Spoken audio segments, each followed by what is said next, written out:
네, 이창건 박사 모셨습니다. 어서 오십시오. 네, 안녕하십니까. 네. 그 여의도연구원의 부원장을 지냈습니다. 그러니까 홍준표 대표 때인가요? 네네, 그렇습니다. 네. 이제 한국당 사정을 그러니까 굉장히 잘 알고 있는 그런 분이죠.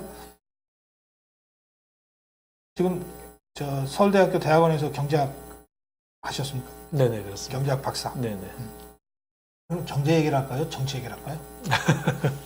뭐 정치 경제로 하시죠. 솔직히. 아, 그래요. 우선 정치 얘기를 좀 듣기 위해서 모셨으니까 정치 얘기를 좀 해보겠습니다. 지금 한국당 어떻게 지금 진단하고 계십니까? 평가하신다면? 저도 지금 여의도연구원 부원장을 지금 잠시 이제 그만두고 외부에 있는 일반인으로서 본다면은 이제 일반 국민들의 시각과 같겠죠. 일단 자유한국당이 어쨌든 운동장의 균형을 맞추기 위해서 잘 해줬으면 좋겠다는 그러한 어떤 기대가 있다고 생각합니다. 그래야지만 어느 한쪽으로 치우치지 않고 우리나라가 어쨌든 견제 세력이 있어야지만 상권 분립이 있듯이 결국 정부 여당을 견제하고 건전한 비판과 발전이 되는데, 그런 기대감 속에 어쨌든 자유한국당은 지금 현재 변화를 꾀하려고 하고 있는 것 같습니다. 그래서 국민들이 바라보는 것보다 내부에서의 어떤 자성 노력이 조금 더 있어야 되지 않을까, 그런 생각을 합니다. 자체적으로 개혁하고 혁신하고 자정할 능력이 없다고 판단해서 외부에서 비대위원장을 영입한 거잖아요. 네네. 그래서 비대위 체제가 출범한 지가 지금 이제 5달 되었는데, 네네. 그 사이에 어떤 변화가 좀 느껴지십니까? 어쨌든 현재 김병준 비대위원장께서 이제 오신 뒤로 어쨌든 처음 아젠다를 어쨌든 국가주의로는 안 된다, 그런 아젠다를 던지셨어요. 그리고 그간에 비대위가 한 게 없다 그런 비판도 있었지만, 어쨌든 저는 최근에 어쨌든 김병준 비대위원장께서 발표한 어쨌든 아이노믹스라는 어쨌든 그렇게 네임이 붙었죠. 그런 발표 내용을 보면서 사실 그 보수의 정책이라 하는 것이 기존에 과거에 우리 보수가 했던 자유한국당이 그 이전에 새누리당이든 그 이전에 예를 들어서 자한당 시절에 했던 그러한 정책과 정책의 안정성 측면에서는 이어지는 게 아닌가, 그런 판단을 해봤습니다. 정책의 안정성이란 게 어떤 뜻이죠?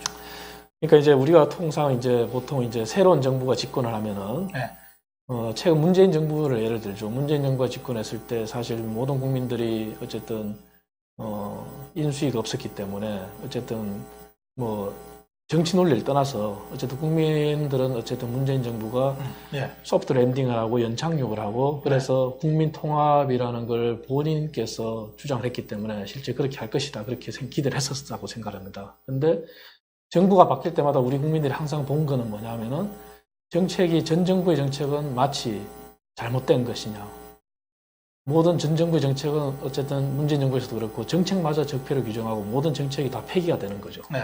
그리고 본인들이 집권했을 때 새로운 정책이라고 내세웠는데, 사실 그게 새로운 정책인가 하는 분이 새로운 정책도 있지만 무늬만 바뀌고 이름만 바뀌는 그런 정책도 많은 거죠. 그런 차원에서 본다면은 정당에 있어서도 정당이 비록 여당이 될 때도 있고 야당이 될 때도 있지만 정당이 존립하는 기반의 기본 가치관 위에서 가져가는 일관된 주장들이 정책의 안정성이라고 볼 수 있는 거죠. 그런 차원에서 본다면은 이번에 김병준 위원장께서 말씀하셨던 대표적으로 예를 들어서 규제개혁이라든가 대중소기업의 불공정 문제라든가 공공부문 비리화 부분, 이런 부분들은 사실 그전부터 저희 보수 정당에서 계속 주장한 부분들이고, 비단 그러면 계속 주장해온 이 한국당에서 주장해왔던 그 정책을 김병준이 계승하고 있다, 이런 말씀이시잖아요.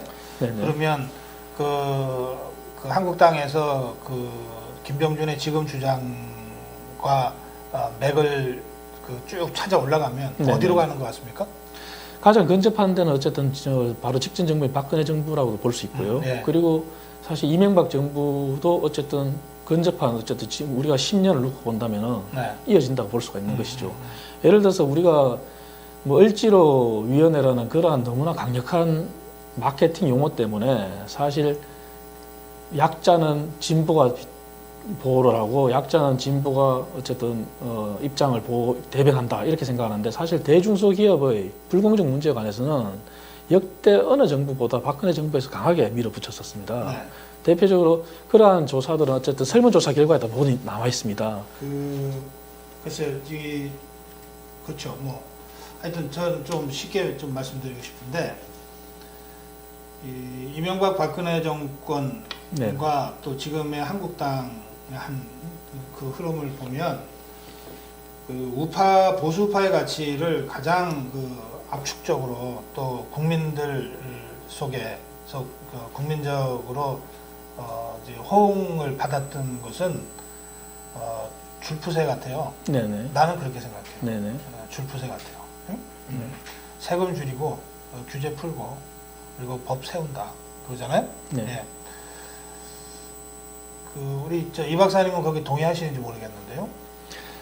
줄푸세라는 것도 시대적인 상황이 약간 작용하는 것 같습니다. 네. 어떤 때는 시대적인 상황이 이제 줄푸세라는 게 줄고 풀고 세우자 네. 그러는 부분인데 줄이자는 부분에서 과거 시대에서는 어쨌든 국민 세금 부담 줄이자는 그런 부분이 가장 큰 부분이었는데 네.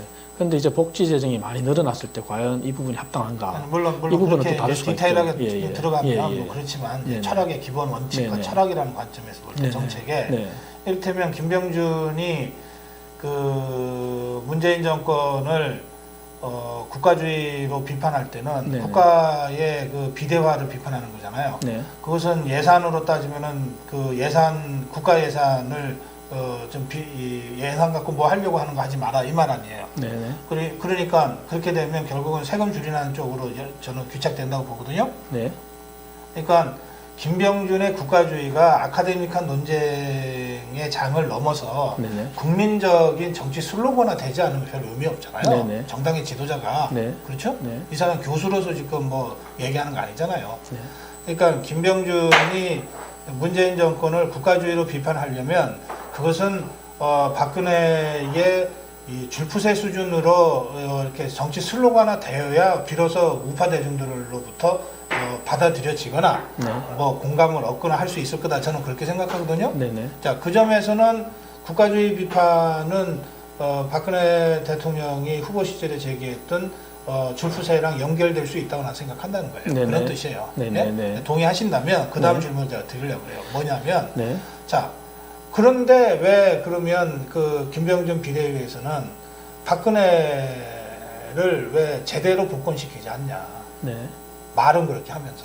나는 김병준의 국가주의 비판이 정치 슬로건화 되려면 줄푸세로 갈 수밖에 없다고 생각하는 거예요. 네네. 그러면 박근혜를 복권시켜야지, 정치적으로 먼저. 네. 그건 안 하잖아요, 지금. 그 부분은 이런 그러니까 것 말은 같아요. 말로 그치는 거 네. 아니냐. 제 비판의 포인트는 그거예요. 어떻게 보십니까? 제 견해는 그렇습니다. 어쨌든 지금 아까 제가 말씀드린 다시 정책 안정성으로 돌아간다면은 네. 줄풀서 말씀하셨지만 네. 안정성으로 돌아간다면 어쨌든 가장 큰 우리 보수민당의 가치는 자유민주주의와 시장 경제에 있어서 작은 정부입니다. 그 네. 얘기는 다시 말하면은 작은 정부죠. 국가가 지금 GDP가 1,700조, 1,800조 가는 시기에 네. 문재인 정부에서 아무리 재정을 급격하게 늘려도 내년도 재정을 거의 500조 가까이 늘려도 네. 재정이 이제 국가 전체 경제를 좌우할 수 있는 시기는 네. 지난 겁니다. 네. 그러면 결국은 우리 정책 안정성 측면에서 보수당의 가장 큰 가치라고 네. 하는 것은 작은 정부고 거기에 네. 있어서 이제 정책 안정성의 기본 가치가 이어진다고 보는 것이고요. 네. 그다음 말씀하신 그러한 부분에 있어서 그러면 이제 정치적인 복권 그 문제는 좀 다른 얘기 같습니다. 네. 그 부분도 제 견해는 이제는 우리 자유한국당도 박근혜라는 그런 상징적인 워낙 큰 존재했지만 저 역시도 그 부분에 대해서 존재를 부정하고 그 신의를 지어버리고 그런 건 아닙니다만 중요한 네. 거는 이제는 우리 자유한국당도 정말 보수로서 다시 살아나려면 박근혜를 극복해야 되지 않을까. 네. 그러한 화두를 좀 던지고 싶습니다. 박근혜를 극복하기 위해서 박근혜를 출당시켰나요? 홍준표가? 그 부분은 어쨌든 뭐 저는 뭐 현역 의원도 아니고 그런 상황이기 때문에. 네, 그래도 홍준표 때 여의도 연구원 부원장 하셨다면서요? 네네. 네, 그러니까 제가 질문 그렇게 드리는 거예요. 뭐 그게 제가 의사결정을 이제 관여하고 할 수 있는 상황은 아니지만 뭐 제가 네, 개인적으로 지금 네. 이창근 박사한테 네. 무슨 질문 드리는 게 아니고 네. 홍준표 얘기를 하는 거예요. 네네. 자, 박근혜를 극복해야 된다는데 동의합시다 그러면 네네. 동의한다 칩시다. 네. 그 극복하는 것이 박근혜를 출당시키는 것이었냐? 홍준표는 출당시켰잖아요. 네네. 그거 어떻게 생각하십니까? 그 부분은 좀 다른 것 같습니다. 제가 그것에는 동의할 수 없다. 이제 제가 얘기하는 극복이라는 부분은 네. 박근혜 정부의 공과 가가 분명히 있을 것이고 네. 또 박근혜 대통령의 공과 가도 분명히 있을 것입니다. 네. 그렇지만 우리가 지금 현재는 모든 것이 잘못이라고 지금 비판받고 매도당하는 네. 그러한 부분, 그리고 또 정책의 안정성을 말씀드렸지만 또 개선해야 될 부분도 분명히 있는 것이고, 네. 그리고 우리가 지금 현재 이제 더 이상 보수가 박근혜 대통령을 마케팅하고 그렇게 사실 지난 한 10여 년 어떻게 보면 극단적으로 그렇게 온 것도 사실입니다. 그런데 그런 부분들도 이제는 우리가 극복해야지만 보수 스스로의 뭐랄까 자립심, 네. 일종의 스스로 일어설 수 있는 토대, 그런 게 만들어지지 않을까 하는 그런 생각입니다. 이제 등소평이 모택동을 07 과삼이라고 하면서 천안문 광장에 모택동 초상화를 계속 걸어두게 조치를 취했잖아요. 네네. 그러면 그 등소평은 모택동을 극복한 겁니까? 아니면 모택동의 프레임 속에 갇혔다고 봐야 됩니까? 어쨌든 극복을 했다고 극복했다고 봐야죠. 봐야죠. 예, 그렇죠. 예. 지양한 거예요. 그렇습니다. 그런 걸 우리가 극복이라고 그렇습니다. 얘기하는 거잖아요. 네네. 그러니까 제가 말씀드리는 거예요. 박근혜를 제대로 정치적으로 복원시켜야 극복이 된다. 네네. 예? 네. 저렇게 버리듯이 진짜 버린 거죠. 출당시키고 그 상황에서. 네네. 그래서 제가 말씀드리는 거예요. 네네. 맞습니다. 예. 그러니까 저는 그러니까 박근혜 대통령을 지양하자, 비욘드 하자, 네네. 비욘드 하자는 것과 박근혜 대통령을 버리자는 건 다르다. 다릅니다. 네, 제가 이제 우리 이 박사님한테 네. 그 말씀을 이제 네. 드리는 거고요. 네. 그 점에서 나는 홍준표 대표 시절에 이 박근혜 당원을 강제 출당시킨 거죠.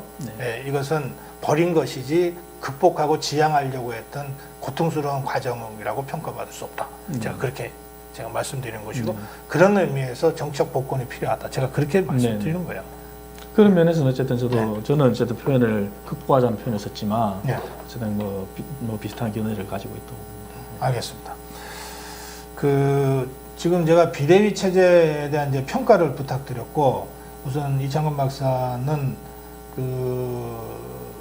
김병준 비대위가 박근혜 정권, 이명박 정권으로 이어진 보수 우파 정권의 어떤 연장선에서 개성하면서 하고 있다. 그것이 이 국가주의 비판으로 나오고 뭐 이랬다. 이렇게 쭉 설명을 하시는 바람에 제가 과연 그러냐라고 이제 제가 좀 이제 토론을 한 셈이 됐습니다.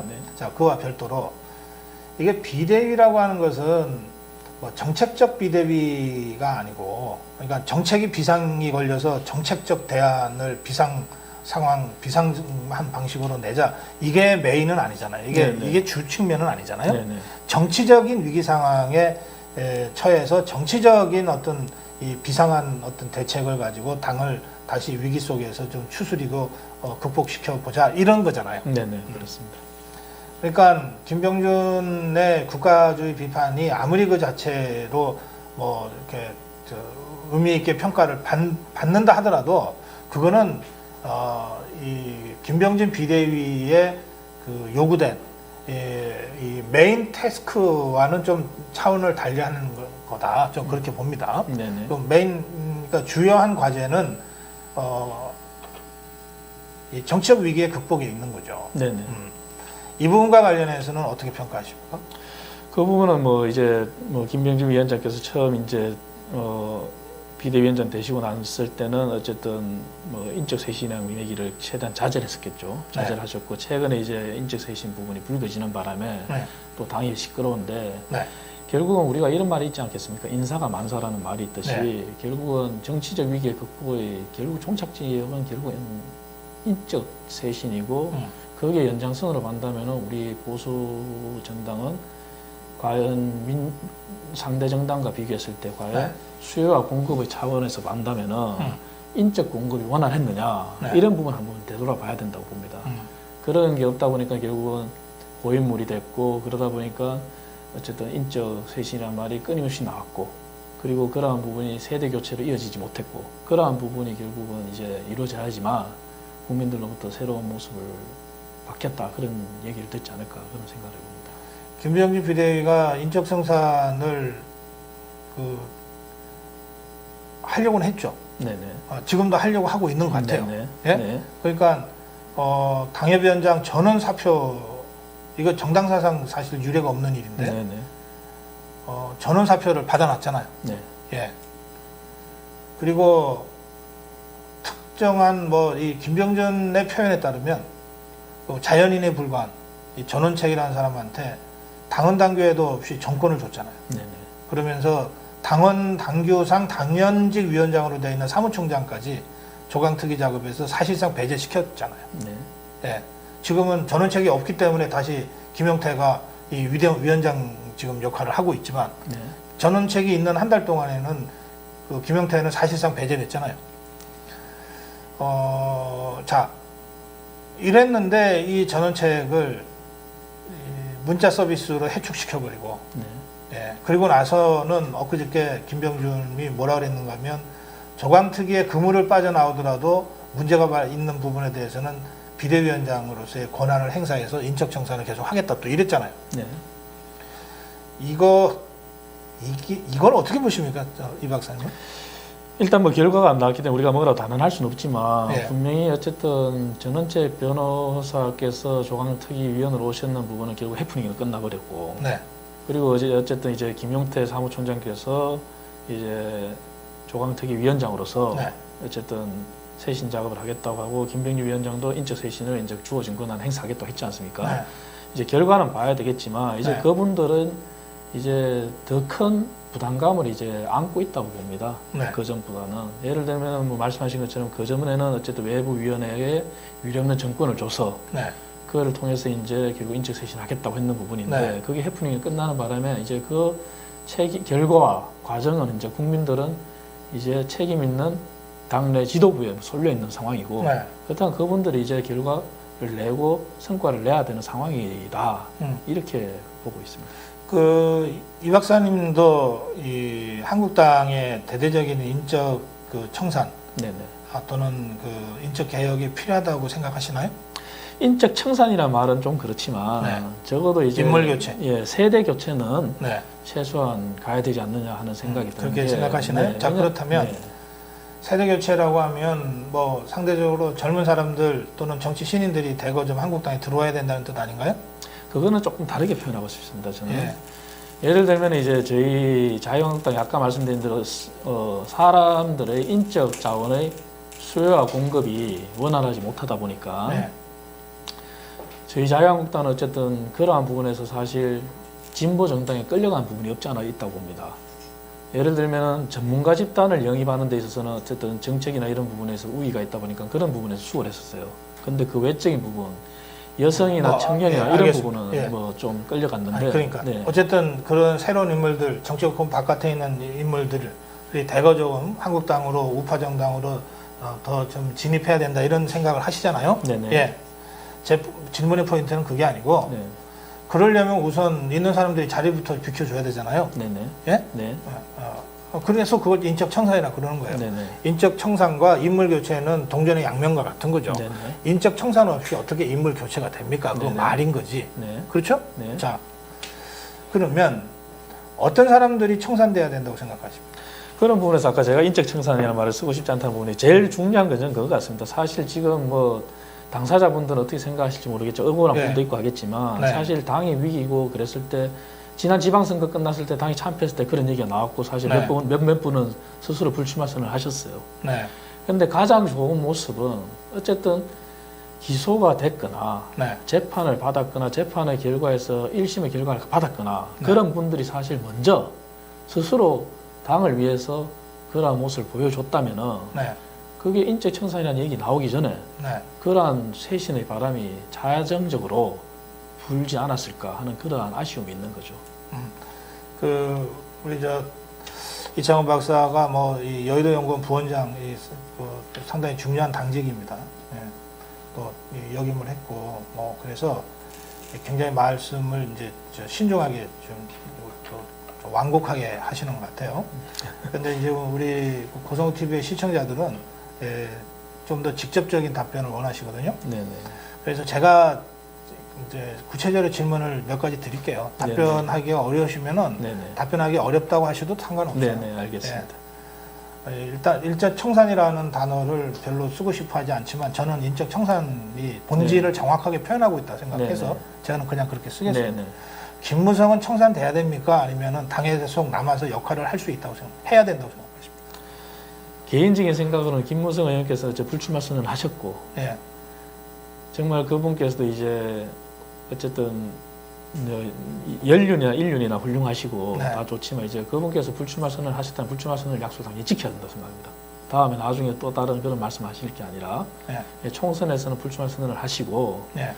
그리고 또 다른 뭐 언론에서는 또 이제 그런 뭐 또 다른 뭐 대권이나 그런 얘기도 나오고 있죠. 네. 그거는 그 시대 상황에 가서 만약에 그 시대 상황에 가서 그 시대 상황에서 그분이 필요로 한다면은 그거는 할 수 있다고 봅니다. 하지만 본인 스스로 한 약속은 이제 지켜야 된다는 게 기본적인 생각입니다. 그 약속이라는 게 총선 불출마 얘기하는 그렇습니다. 거죠? 예, 예. 그럼 총선 불출마 선언으로 이 사람은 면죄부 받았다고 보십니까? 그런 복탈당과 그 부분 탄핵과 복당 또 지금도 한국당에서 네네. 거의 유일하게 개파의 수장으로 활동하고 있잖아요. 개파 정치의 수장으로. 그 부분은 이제 저는 이제 이렇게 생각하고 이렇게 말씀드리고 싶습니다. 자유한국당이 더 이상 아까 박근혜를 극복하자는 분도 그러한 차원에서 말씀드린 거고 저희 생각은 지금 더 이상 우리가 개파라는 얘기를 하고 이렇게 서로가 서로 잘못했다고 하는 거는 내부 총질하는 거는 사실 국민적 시각에서는 굉장히 거리가 먼 얘기라고 생각합니다. 네. 그래서 박근혜 대통령을 극복하자는 말씀도 드린 거고 박근혜 대통령의 정치적인 복권도 동일하는 부분이고 네. 그런 토대 위에서 서로가 각자가 어쨌든 마치 자기 고해하듯이 네. 그러한 부분이 전제가 된다면은 네. 빨리 이제 화합하고 뭉쳐야죠. 그 김무성이 개파 정치를 하고 있다고 생각하십니까? 아니면 그거는 좀 잘못된 비난이라고 생각하십니까? 그냥 그분의 언론에서 말씀하신 그냥 워딩 그대로 저는 네. 믿고 싶습니다. 네. 뭐라고 그랬습니까? 그분께서 언론에서 얼마 전에 저도 뉴스를 보니까 네. 본인처럼 어쨌든 당 분열에 책임 있는 사람은 본인이 불출마한 것처럼 네. 스스로 거취를 결정하라고 말씀하셨고요. 네. 그리고 어쨌든 서로 화합하자고 그렇게 말씀하시고 그 자체의 워딩을 그대로 저는 믿고 싶습니다. 그러니까 워딩이 개파 정치를 하고 있다는 말이었습니까? 안 하고 있다는 아니라는 말이었죠. 예. 김무성은 예. 자기는 개파 정치하는 게 아니라고 예, 주장했습니다. 어쨌든 뭐 본인이 그렇게 했으니까 본인처럼 당 분열에 책임 있는 사람들 스스로 거취를 결정하라고. 제 눈에는 개파 정치를 했으니까. 하는 개파 수장으로 보이는데요. 저는 어쨌든 그 자체를 그냥 그대로 믿고 싶습니다. 그 워딩을. 아니 믿고 싶은 것이 아니고 그냥 알겠습니다. 예. 네네. 답변하기 곤란하다 이런 말씀이신 것 같네요. 예, 알겠어요. 저는 김무성이 개파 정치를 지금 맨 앞장서서 이끌고 있고 네. 또 뒤에서 다 지휘하고 있다고 생각합니다. 네. 그래서 이 사람은 대통령을 탄핵하기 위해서 바른정당을 실제로 창당했고 제일 주도적으로 창당했고 또 야당과 손잡고 대통령을 탄핵한 가장 큰 책임이 있고 그 다음에 홍준표를 다리 삼아 한국당에 다시 들어와서 자기를 따르던 그 사람들 복당파라고 불리는 사람들을 세력적으로 엮어서 개파 정치의 수장으로 활동하면서 지금 사실상의 당권을 쥐고 있다. 저 그렇게 생각해요.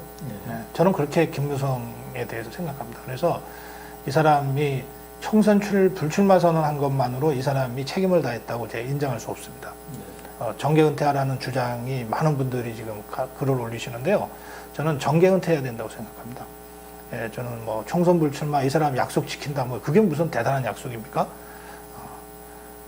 뭐 전 하여튼 그렇게 생각하는데 이것은 이창건 박사님하고 저하고 생각의 차이가 좀 있는 부분이라서 제가 분명하게 어떤 차이가 있는지를 설명드린 거예요. 제가 이창건 박사님한테 제 의견을 강권하거나 이럴 생각이 그걸 말씀드리는 건 아니고요. 자, 그리고 두 번째 질문입니다. 이제 사람 얘기를 하고 있는데 홍준표는 그 청산 대상입니까 아닙니까? 홍 대표도 저는 뭐 동일한 말씀으로 드리고 싶습니다. 네. 어쨌든 뭐 홍 대표께서도 지금 뭐 어쨌든 지난번에 그랬지 않습니까? 지난번에 모든 사람들이 대구 지역의 당협위원장을 맡을 때 네. 다음 총선을 출마한다고 했는데 어쨌든 그분은 어떤 지방선거 책임을 지고 그것도 어쨌든 사퇴를 했고 네. 그리고 지금 다시 정치 복귀를 선언하셨는데 네. 어쨌든 홍 대표께서 정치 선언을 한 것과 네. 다음에 총선을 나가느니 아니면 다음에 전당대회를 나가느니 네. 그 부분은 또 아직 일어나지 않았으니까 우리가 지켜봐야 되겠죠. 네. 그런데 그 부분도 어쨌든 지금은 우리 보수가 저는 어쨌든 가장 큰 방점이 아까 고 박사님과 네. 견해가 다르다고 어떻게 말씀하신 부분이 그냥 베이스가 네. 저는 더 이상 보수와 분열이 돼서는 안 된다고 보는 거죠. 네. 그 바탕 위에 그냥 기저를 깐다면은 네. 홍준표께서도 어쨌든 모두가 다 함께 가야 될 네. 상황이라고 저는 생각합니다. 아, 그래요? 네네. 그러면 홍준표가 전대 출마하는 것도 가능하다? 그 부분은 저는 전대 출마 부분은 저는 반대를 합니다. 아, 그래요? 예. 그럼 그건 반대고. 네네. 3월인가 뭐 창원에 재보궐 있다고들 그러던데 그 네네. 재보궐 출마는 가능합니까? 재보궐 출마는 뭐 개인적인 생각입니다만 대구 지역의 당협위원장까지 버리신 분이 재보궐 출마에 나오시겠습니까? 저는 그렇게는 생각이 안 나올 거다. 안 나올 거라 생각합니다. 그러면 그 1년 반 후에 있는 총선에 출마는 어떻게 생각하십니까? 그분은 뭐 그때 가서 이제 뭐 시대 상황을 다시 할 수도 봐야 있고 안 할 되겠죠. 수도 있고. 예. 그러니까 할 수도 있고 안 할 수도 있다는 것은 해도 괜찮다는 뜻이잖아요. 아니 그거는 이제 우선 지금 현재 네. 당장에 지금 비대위 시기가 내년 2월이면 끝나고요. 네. 어쨌든 지금 자유한국당은 보수의 어떤 붕괴를 막고 보수의 분열을 막고 그 중심에 서 있는 거고 네. 바른정당이 중심에 서 있는 게 아니라 자유한국당이 지금 중심에 서 있습니다. 네. 그 중심에서 다음 전당대회는 적어도 세대 교체를 전제를 깐 전당대회가 돼야 된다는 거죠. 그래서 결국 1년 반이라는 시간 동안 다음 총선까지 그 1년 동안 정말 새로운 사람으로서 자유한국당이 환골탈태하고 진짜 네. 국민들의 그런 모습을 보여줄 때 네. 다시 모든 보수가 뭉칠 수 있고 다음 총선에 승산이 있다고 보는 것이죠. 그래요? 네. 김성태는 어떻게 생각하십니까? 김성태 우선 6.13 선거 대참패의 책임을 지고 홍준표가 대표직에서 물러났잖아요. 네. 근데 6.13 선거 때 당 대표 홍준표, 원내대표 김성태, 네. 6.13 선거 공동 선대위원장 네. 김성태, 홍준표 이랬죠. 네. 네. 예, 그런데 당 대표와 선대위원장을 맡은 홍준표는 그 다음날 책임지고 물러났어요. 네. 원내대표와 선대위원장을 맡았던 김성태는 지금껏 책임지지 않고 네. 네. 있습니다. 어떻게 생각하십니까? 그래서 국민들이 많이 비판을 하고 있죠. 예, 그럼 예. 국민의 비판이 맞다. 맞다고 저는 생각합니다. 그러면 이 사람 지금 행동으로 보여주지 않고 있는데 앞으로 어떻게 해야 됩니까? 이 부분도 결국은 어쨌든 일보 전진을 위한 뭐 이보태라 그럴까요? 예. 어쨌든 당을 위해서 이제 이분도 다음 전당대회 때 나간다고 저도 그렇게 뭐 언론상에 듣고 있는데 어쨌든 다음 전당대회는 정말 당내에 계신 분들 또 네. 외부에 누가 또 훌륭한 분이 오실지 모르지만 그런 네. 분들과 세대 교체의 장으로 네. 정말 가야 된다 생각합니다. 그런 차원에서 본다면은 김성태 원내대표께서도 어쨌든 원내대표를 끝내시고 난 다음에는 우선은 좀 뭐 자중하는 모습을 좀 보여주시는 것도 당을 위해서 좋지 않을까 생각합니다. 지금 우리 이창훈 박사님 말씀은 네. 매우 이제 완곡하게 표현하시지만 김무성도 김성태도 홍준표도 전당대회 출마는 부적절하다 이렇게 말씀하신 셈이네요. 네네 그렇습니다. 예, 그렇죠. 네. 김성태가 며칠 전에 뭐 저 화끈하게 사나이답게 화끈하게 하지 왜 자꾸 간만 보고 있냐 그러면서 두 사람을 비판했어요. 네네. 공개적으로 네. 황교안, 오세훈 네네. 이 두 사람에 대한 그 뭐 김성태의 비판이 옳으냐 그러냐는 것은 뭐 제가 논평할 가치를 못 느낍니다. 논술할 필요를 못 느껴요. 네네. 근데 두 사람을 딱 거론한 것은 이 두 사람이 이 우파, 이 보수우파 진영에서 차지하는 그 비중이 매우 크기 때문에 그런 거라고 저는 생각해요. 네네. 예, 그 점은 뭐 크게 이견이 없을 것 같습니다. 그래서 제가 두 사람에 대해서 질문 드릴게요. 황교안에 대해서는 어떻게 생각하십니까? 황교안 전 총리 같은 경우도 굉장히 훌륭한 분이고 저희가 보호해야 될 어떤 보수의 인물이라고 생각합니다. 네. 예, 그리고 같이 꼭 가야 될 분이라고 생각하고, 네. 예, 그래서 황교안 전 총리께서 당연히 뭐 정치를 하신다고 지금 그렇게 이제 모두 다 알고 계시는 부분이고, 네. 다만 이제 뭐 자유한국당을 합류했냐 안 했냐 그거 가지고 이제 뭐 김성태 의원이 그런 얘기를 했는데. 네. 오히려 그런 분들일수록 지금 현재 자유한국당이 제대로 저희가 자리를 잡지 못하고 분열이 돼 있고 이런 상황에서 네. 오히려 보호를 해서 미래를 위해서라도 보호를 해야 될 뿐이라고 봐야 되겠죠. 그러면 예. 간보지 마라, 사나이답게 하려면 화끈하게 하라고 하는 김성태의 비판 자체가 이게 부적절했다, 이런 적절하지는 말씀이신가요? 않은 것 같습니다. 네. 오세훈에 대해서는 어떻게 생각하십니까?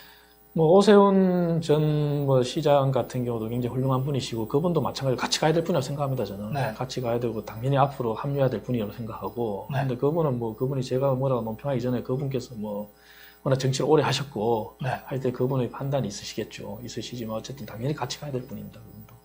그래요? 네. 그러면 이 오세훈이 그 탄핵 때 또 대선 때 그 보여줬던 태도들 있잖아요. 네네. 지금 이 사람은 이렇게 무소속이죠. 네. 예. 한국당에 있다가 바른정당으로 갔다가 네. 바른정당에서 탈당해서 지금 무소속으로 있고 곧 한국당 입당할 것 같다가 지금 주춤하고 있는 상태인데 네네. 이 지난 2년여간에 걸친 오세훈의 아주 어지러운 이 정치 행보에 대해서는 어떻게 생각하십니까? 뭐 그 정치 행보 자체를 뭐 저희가 뭐 비판도 할 수 있고 네. 또 그거를 가지고 뭐 문제시 삼을 수도 있지만 네. 어쨌든 저는 똑같은 얘기를 갖고 드리고 있는 것 같은데 어쨌든 보수 네. 대연합 네. 시켜서 모두가 함께 간다는 차원에서는 당연히 물론 뭐 개개인의 잘못은 다 있을 수도 있지만 네. 같이 가야 된다 생각을 하고요. 네. 그래서 허물없는 사람이 어디 있겠습니까? 어쨌든 그런 부분도 이제 저희가 어쨌든 보수 대연합이라는 큰 가치를 중요하지. 결국 전쟁에서 이기는 거는 최종적인 승리에서 이기는 게 이기는 거지. 네. 그걸 위해서 소탄 대시라는 그런 형태로는 가서는 안 된다고 그 생각합니다. 보수 대연합에는 유승민도 포함됩니까? 이 박사님이 생각하시는 보수 대연합에는?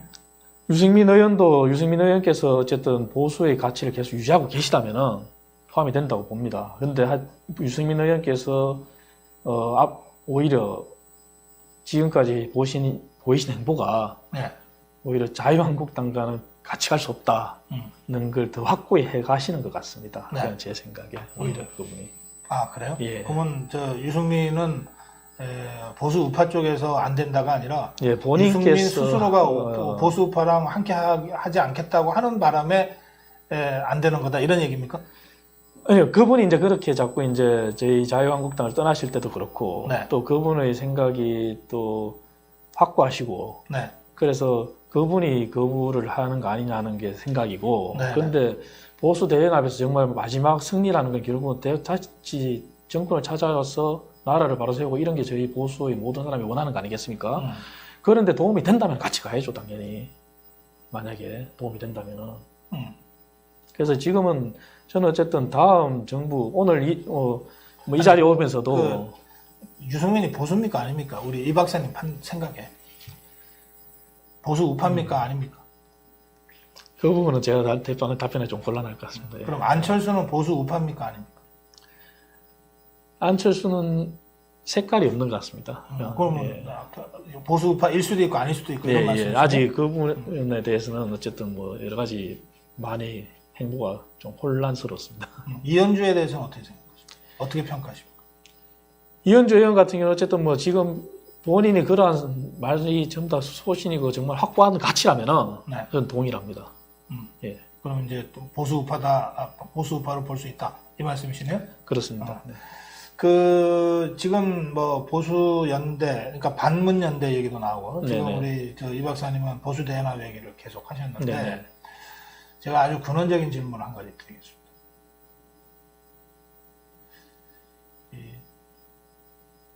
투쟁 없이 연대가 되나요? 투쟁 없이 연대가 되냐 문제에서 네. 연대하는 과정에 투쟁은 반드시 투쟁할 수밖에 없겠죠. 반문 연대라고 네. 얘기할 때 네네. 문재인 정권에 대한 투쟁 없이, 네네. 치열한 투쟁 없이 연대가 가능할까요?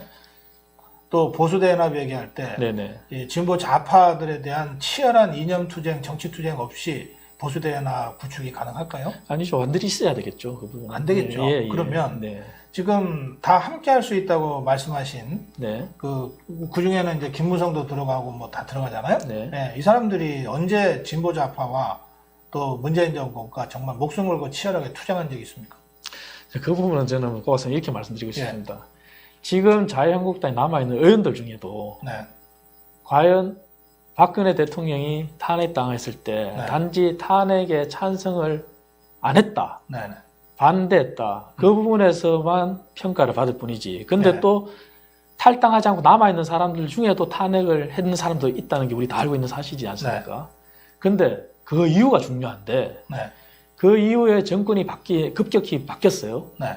바뀐 뒤에 그 투쟁이라는 말씀을 저는 정책 투쟁도 굉장히 강조하고 싶은데 네. 국회의원 중에 어느 누구 하나 정책에 관해서 제대로 된 얘기를 하고 과거 문재인 정부의 현 정책과 과거 우리 박근혜 정부는 이명박 정부 때의 정책을 네. 가지고 비교하고 정책 논쟁으로 보수의 살 길을 찾은 사람이 누가 있습니까? 아무도 없지 않습니까? 어떻게 보면 저는 아무도 없다고 생각합니다. 뭐 아무도 없다고 그냥 이게 수사적으로 표현을 하실 수는 있는데 네. 그것도 옥석은 가려야 되지 않겠습니까? 네, 네. 예. 뭐 그러니까 마찬가지라는 얘기죠. 그 부분은 누구를 그러니까. 특정해서 오히려 예. 그런 비판도 좋지만 오히려 그래서 제가 세대 교체를 제가 얘기하는 특정한 것이고. 이유는요. 네네. 그 사람들이 영향력이 커서 그래요. 네네.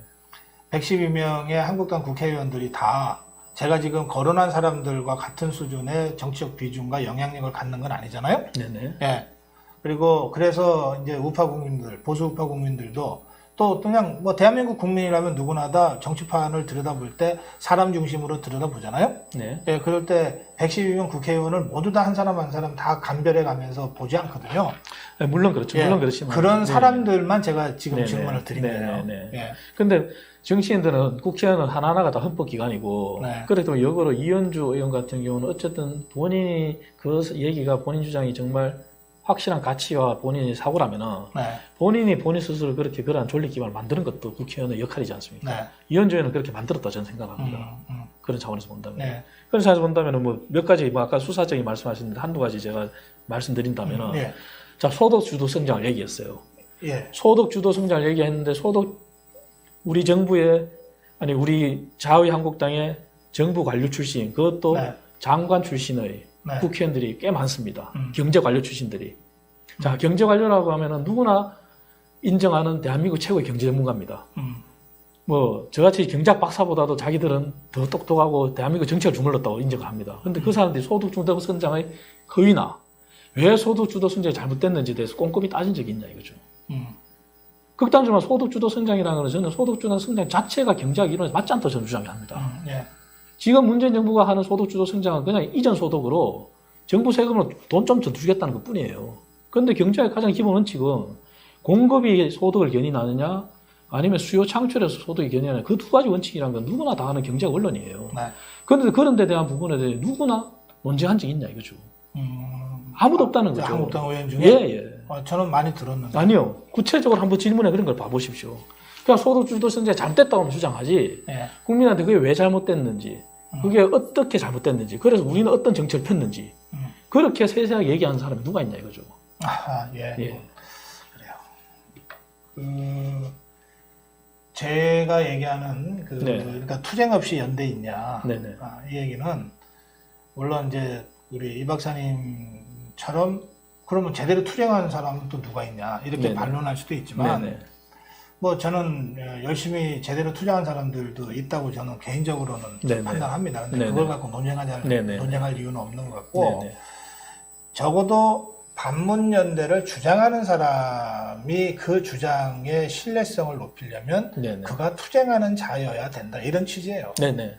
네? 그래서 거기서 우리가 평론가가 평론하듯이 네네. 지금 한가하게 반문연대 주장하고 이 우파 대통합, 보수도 대연합 이런 거 평론가들이 주장하듯이 그렇게 한가하게 할 수 있는 일이 아니잖아요. 네, 그렇습니다. 정치 지도자들이 그런 주장을 할 때는 네네. 그것이 그 보수 우파의 총선 전략이 되고 대선 전략이 되고 그런 거 아닙니까? 네네.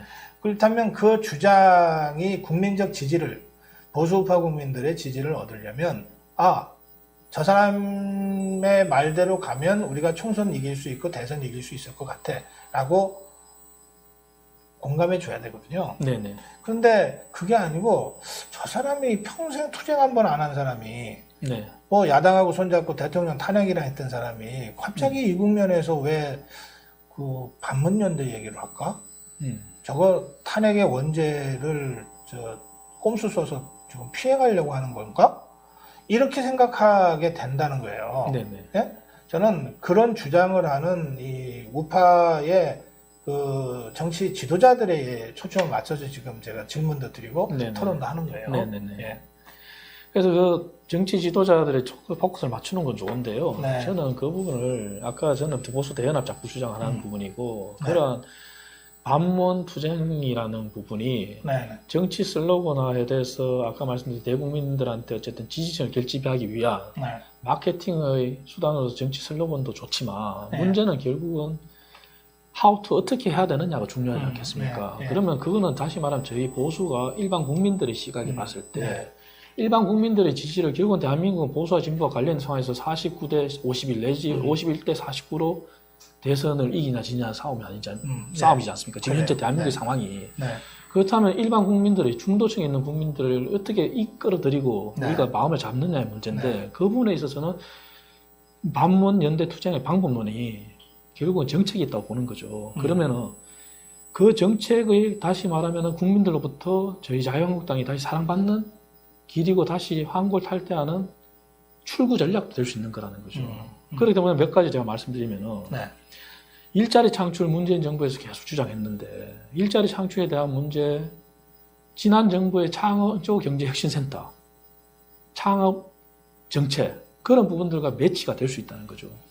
문재인 정부는 막말로 창업 정책을 펴겠다고 해서 집권하자마자 1조 원에 달하는 추경을 했어요. 네. 그 추경을 해가지고 펀드를 결성했다고 해서 집행률 다 집행을 했다고 주장합니다. 근데 그 집행이라는 건 결국 창업 기업들, 스타트업 기업들한테 돈이 흘러가야지 집행이 되는 건데 네. 그까지 보지도 않고 돈이 나갔으니까 집행이 됐다고 그래요. 그러니까 오늘날 일자리가 어떻게 됐습니까? 전년 동월 대비 3,000명 수준까지 증가율이 증가한 게 떨어졌습니다. 네. 그런 데 대한 부분이 전 정부 정책과 대비해야 되는 부분이고 그다음 규제 그러는데 사실 지난 정부에서 규제 완화, 규제 개혁을 엄청 주장했었어요. 그리고 규제 프리존법이라는 걸 계속 주장을 했었어요. 네. 그리고 서비스 산업 발전 기본법이라고 주장했었어요. 네. 근데 그거를 결국은 문재인 정부에서 주장한 규제 샌드박스법이라고 탈바꿈되어 온 법과 합의라는 과정에서 가장 중요한 원격 의료가 지금 4차 산업혁명 시대에 다른 나라는 다 하고 있는데 네. 그러니까 의료 민영화라는 그런 논리 때문에 그걸 속 빼고 합의해 준 게 지금 국회의원들이지 않습니까? 네. 그런 부분들이 저희가 다시 국민들의 사랑받고 그런 부분들을 정책 논쟁을 하고 하는 부분이 결국은 보수 정당이 국민들로부터 사랑받고 다시 환골탈태해서 맞설 수 있는 알겠어요. 그러니까 네. 출구 전략이라고 생각하는 거죠. 저는. 그러니까 예. 그 투쟁은 정책적 투쟁도 있고 정치적 예, 투쟁도 예. 있고 그렇죠. 네. 근데 지금 우리 보수 우파들의 이 답답함과 이 분출하는 이 끌어오르고 있는 에너지를 일단 하나로 모아내는 데는 네. 정치적 투쟁이 나는 우선돼야 된다고 생각해요. 네. 예? 네. 문정권하고 정책 투쟁을 하는데 무슨 그런 이유가 많이 필요합니까? 이미 국민들이 다 피부로 매일매일 절감하고 있는데요. 여기에 더해서 네. 지금 우리 이 박사가 계속 강조하신 대로 네. 이게 우파끼리의 그 자기들끼리 모여서 하는 우파만의 잔치로 대해서는 선거에서는 이길 수 없다. 네네. 여기에 중도까지 끌어들이기 위해서는 정책적 핵심 고리를 매개로 해서 네. 투쟁의 전선을 확대해야 된다. 이 말씀이죠. 그렇습니다. 예. 네. 그러면 바로 그거를 제일 못하고 있는 게 지금의 비대위 체제 아니에요? 네. 지금 조금 전에 설명하셨잖아요. 네. 예? 네. 사실은 지금 문재인 정권이 정권 잡고 나서 결국은 박근혜 정권이 4년 내내 하려고 했던 걸 자기들도 지금 그걸 막상 정권 잡아보니까 그게 필요하다고 해서 하고 있는데 네. 그렇다면 문재인 정권이 한편으로는 적폐청산한다고 그러면서 대통령 33년형 때리고 네. 그러면서 자기들은 막상 정권 잡고 보니까 예?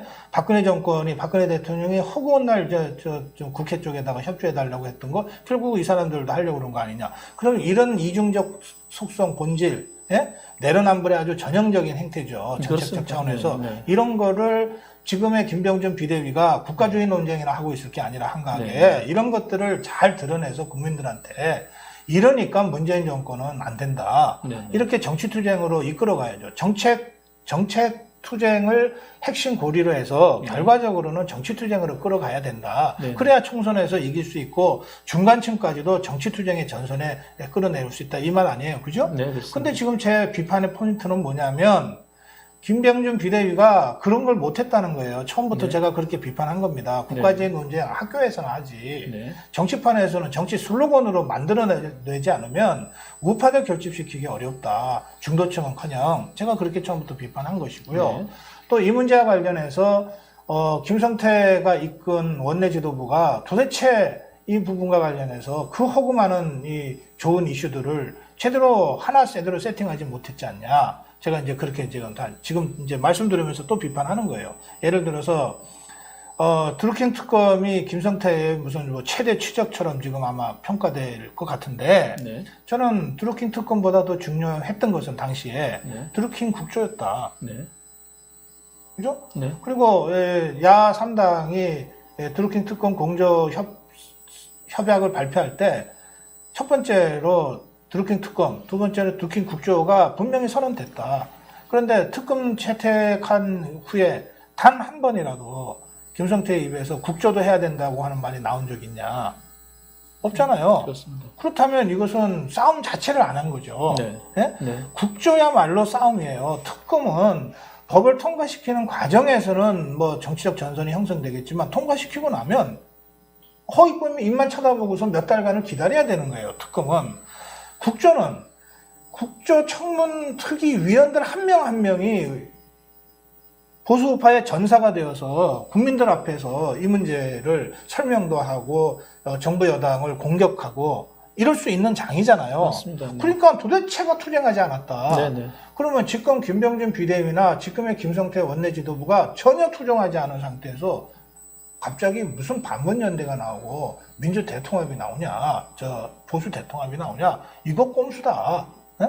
이 사람들이 맨 앞에 서서 투쟁을 치열하게 해서 왔다면, 그렇다면 많은 우파 국민들도 그래, 우리 혼자 싸워서는 선거에서는 이길 수 없다.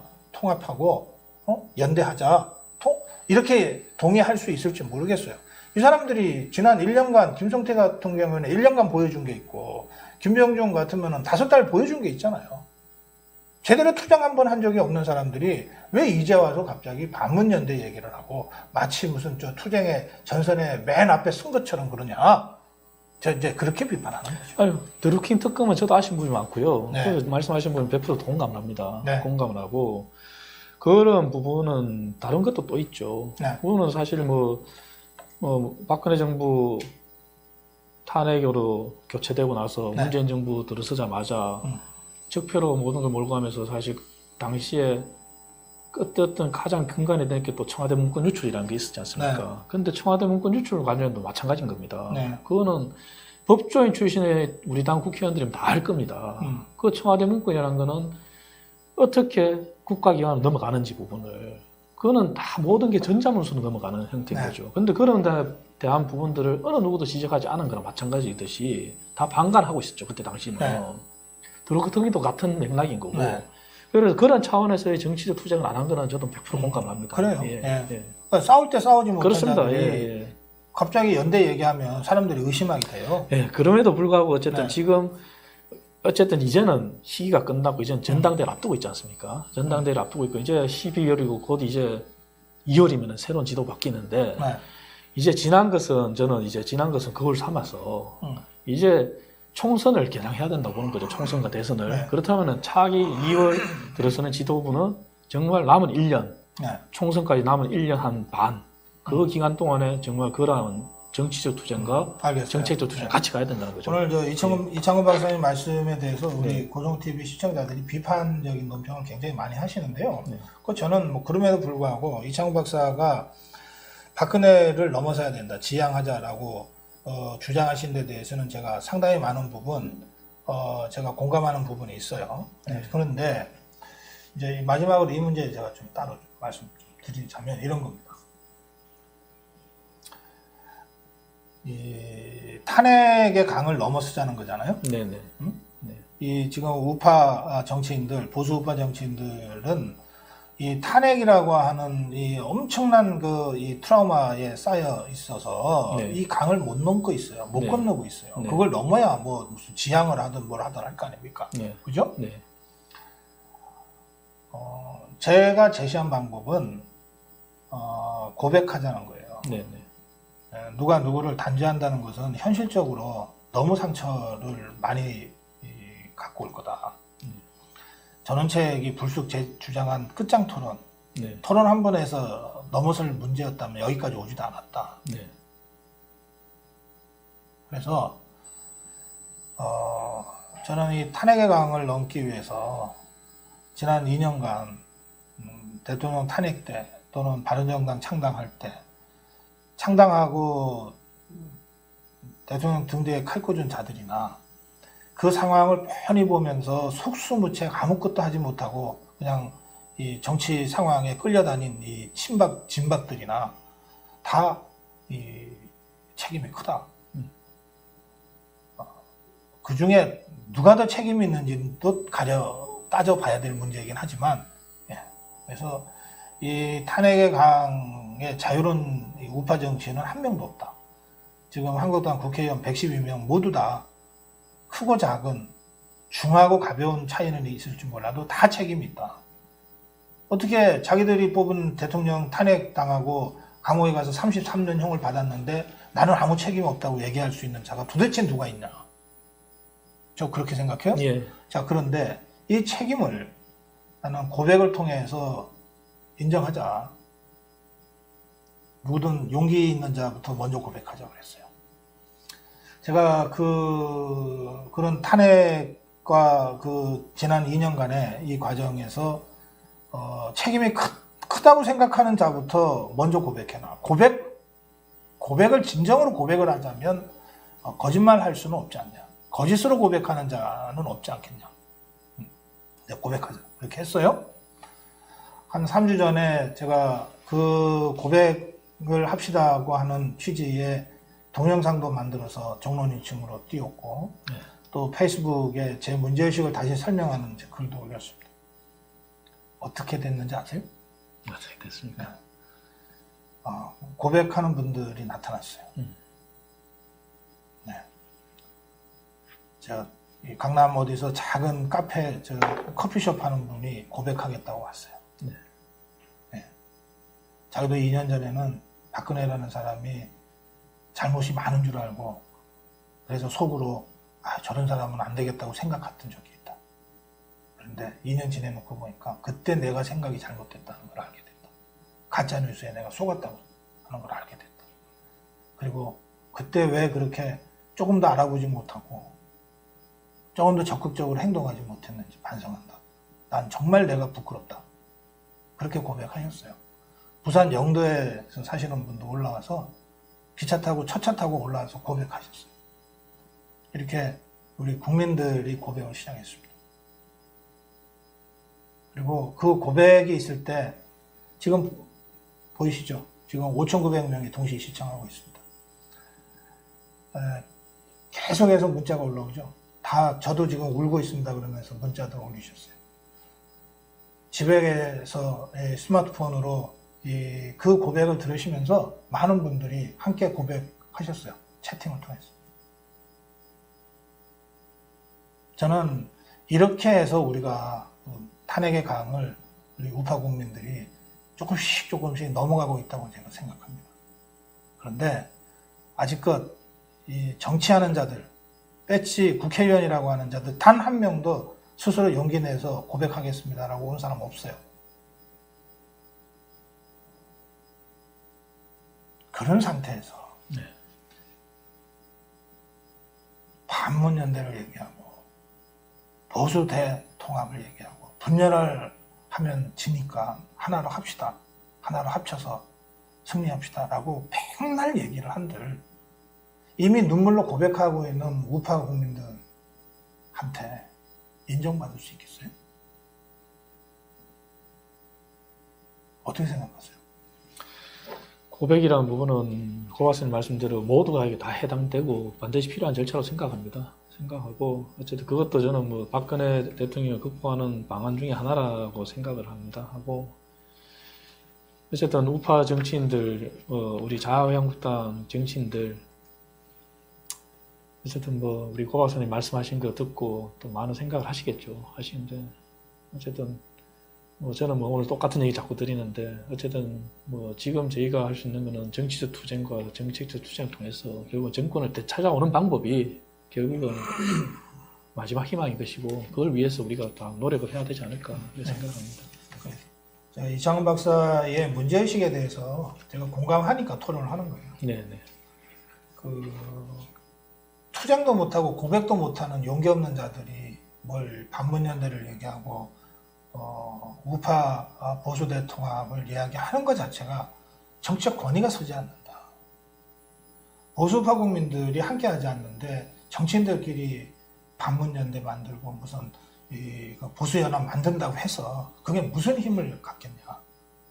네, 그런 문제의식이 제가 있어서 네네. 네, 그래서 제가 마지막으로 그런 말씀을 좀 같이 나누고 싶어서 말씀드렸습니다. 네네. 오늘 이 고성TV 출연 처음이신데 고생 많이 하셨어요. 네, 감사합니다. 네, 뭐 저랑 대담하면 다들 좀 어려워해요.